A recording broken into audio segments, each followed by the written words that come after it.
Salut, un petit souci technique nous a obligés à procéder à un redoublage subtil. Saurez-vous le détecter?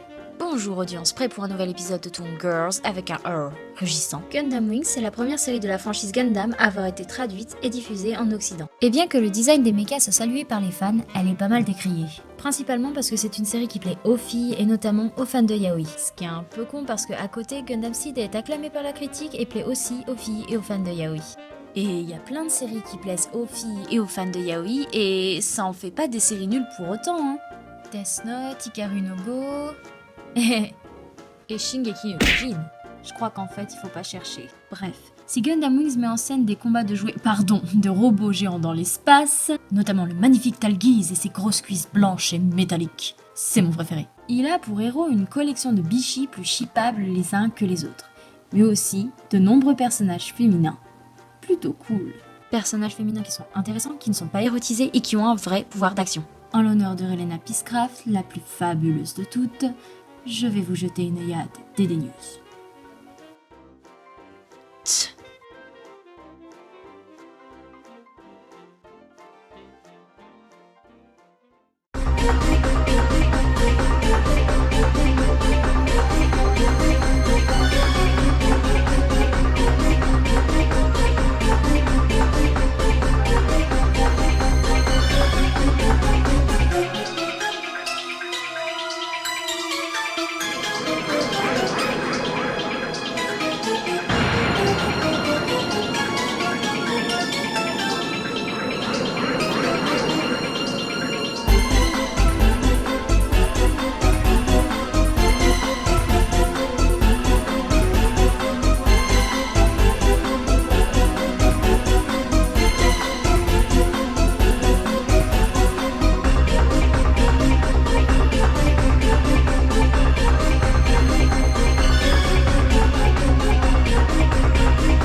Gundam Wing tourne autour de l'opposition de camps très variés qui tentent d'asseoir leur autorité sur les colonies spatiales de la Terre. Je peux pas aller vraiment plus loin dans le résumé, sinon ça prendrait 10 ans vu comme la série est dense. Oui, mais l'enjeu de Gundam Wing, c'est la nécessité de la guerre et la possibilité d'une alternative. On suit principalement 5 héros, 5 jeunes pilotes de Gundam, des robots géants de l'espace, qui viennent des colonies et vont sur Terre pour accomplir des missions. On a Hiro, Duo, Troa, 4 et Rufei. Ce sont des gros Garistyu, mais globalement tous les personnages de Gundam sont des Marisyu et des Garistyu. Talentueux, beaux, forts, fabuleux, une volonté de faire, en proie à d'intenses sentiments et à des revirements extrêmes. Vous saisissez le principe, et je peux vous assurer que ces Garistyu et Maristyu fonctionnent très bien dans Gundam Wing, même si, peut-être un petit peu comme dans la série Utena la fillette révolutionnaire, c'est parfois tellement over the top que ça devient très rigolo. Utena n'est pas le seul personnage féminin intéressant de Gundam Wing. C'est même pas mon personnage féminin préféré à vrai dire. Ma préférée c'est Dorothy, qui est une magnifique timbrée fan de guerre. Je l'adore. Son design est trop cool aussi, vous avez vu ses sourcils? Globalement les femmes sont super bien traitées dans Gundam, j'ai été agréablement surprise, surtout que c'est une série qui date des années 90. Mais en fait il y a pas mal de séries très cool au Japon dans les années 90 pour les filles. Sailor Moon, Utena, tout ça. Elles ont des uniformes non sexualisés, pas de mini-jupe, et elles ont un vrai pouvoir d'action aussi bien politique que militaire, même si hélas on ne les voit jamais combattre dans des Gundam, ce qui symboliquement serait assez fort. Et même dans les combats en général elles restent en arrière-plan même si on sait bien qu'elles ont des capacités. Et puis surtout, le gros bémol sur les personnages féminins de Gundam, c'est que leur motivation se résume souvent à un homme. Lady 1, tellement ridiculement badass qu'elle peut balancer un mec d'un avion et lui tirer dessus ensuite.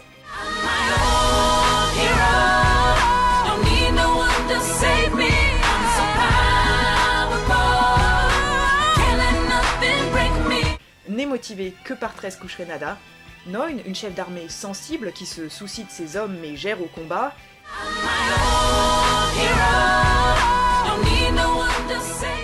N'est motivée que par Zex. Hilde, une soldate qui remet en question l'ordre établi.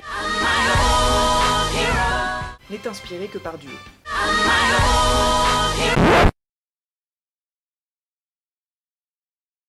Enfin, l'armée est loin d'être mixte. Mais comme j'ai dit, on a aussi des personnages féminins complètement cool. On a Sally qui est une révolutionnaire qui dirige des opérations dans la jungle et remet Wu Fei à sa place, ce qui connaissant l'animal n'est pas une mince affaire. Et puis il y a Dorothy, une fille qui exalte la beauté de la guerre et du combat, qui manigance avec les politiques, a une voiture fabuleuse et est capable de diriger à distance toute une escouade de robots géants et de faire face à 4 qui est un petit peu le cerveau parmi les 5 pilotes de Gundam.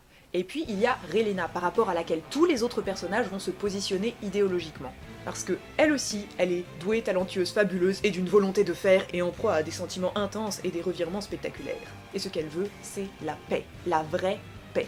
Le désarmement complet. Et même si on exalte les capacités de combat des autres personnages, surtout des personnages masculins d'ailleurs, c'est elle la véritable héroïne de cette histoire. Elle connaît une véritable évolution, commençant par n'être qu'une gosse de riche, ignorante mais curieuse et passionnée, pour finir en véritable leader politique. Bon, elle a juste 15 ans, mais croyez-moi, c'est pas le pire. Dans Endless Watts, t'as une espèce de gamine de moins de 10 ans qui est chef politique. C'est le futur. Comme les autres personnages principaux de Gundam Wing, et même en fait la plupart des personnages, sauf peut-être les ingénieurs et 2-3 vieux, Relena est super belle.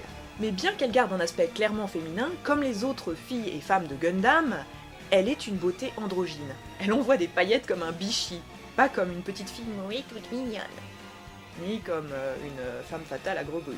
D'ailleurs, dans les traductions en tout cas, parce que malheureusement je ne parle pas japonais, on dit plus souvent d'elle qu'elle est charismatique plutôt que belle. On a des vieux chefs d'état politiques qui l'écoutent sans condescendance, elle a un véritable poids, notamment grâce à son charisme, mais pas que, elle est très intelligente. Et quand on essaie de l'instrumentaliser, Relena en a bien conscience et elle essaie d'en tirer parti. Globalement, Relena échappe à toute influence masculine. En fait, elle aurait même un homme dans le frigo, puisque c'est la mort de son père qui lui permet de prendre conscience de sa vie, de son passé, de ses buts. Sa politique s'inscrit dans la lignée de celle de son père, mais c'est quand même le fruit d'une réflexion personnelle qu'elle mène seule. Le frère de Relena, Milliardo, n'a aucune influence sur elle et assume beaucoup moins son héritage Peacecraft, donc une famille qui était historiquement pour la paix, qu'elle. C'est elle la véritable héritière des valeurs de la famille. Bon, elle est un petit peu obsédée par Hiro au début de la série. Bon, pas qu'un petit peu. Mais ça ressemble plutôt à une espèce de rêverie romantique malsaine d'ado émo torturé qui bugle.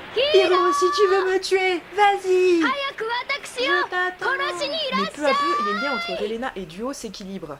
Et s'il la sauve dans la série, elle le sauve dans le film. D'ailleurs, il est clair que ces deux-là ont des sentiments l'un pour l'autre. Il y a des sentiments du côté d'Hiro et du côté de Relena. C'est montré. C'est pas genre à sens unique avec une fangirl qui court après un bichi comme on le voit souvent. Mais leurs sentiments ne les détournent pas de leur objectif premier, donc leur relation ne se concrétise pas vraiment. Quand Relena veut la paix et Hiro la guerre, l'amour ne règle pas ça. Parce que c'est Relena qui porte la thématique hautement paradoxale de la série. Vu que c'est quand même une série qui est là pour vendre des jouets de robots géants armés. Relena, avec son pacifisme total et sa volonté de désarmement, finit par venir à bout des Gundam pourtant glorifiés dans une fin douce amère. C'est ainsi elle, ce personnage féminin et ses idées pacifiques, qui a le dernier mot. Et au fond, c'est peut-être plus pour ça que pour le yaoi que la série Gundam est si décriée. Dans Gundam Wing, on écoute les voix féminines, et la volonté de paix de Relena vient à bout de la guerre viriliste portée par les Gundam. Go Relena!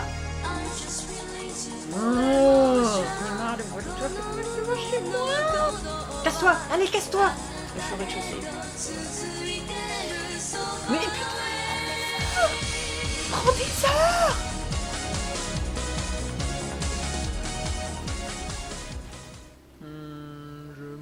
Aussi lentement que possible. Ah bah voilà! Mais bon sang, mais casse-toi! Mais qu'est-ce que tu fabriques?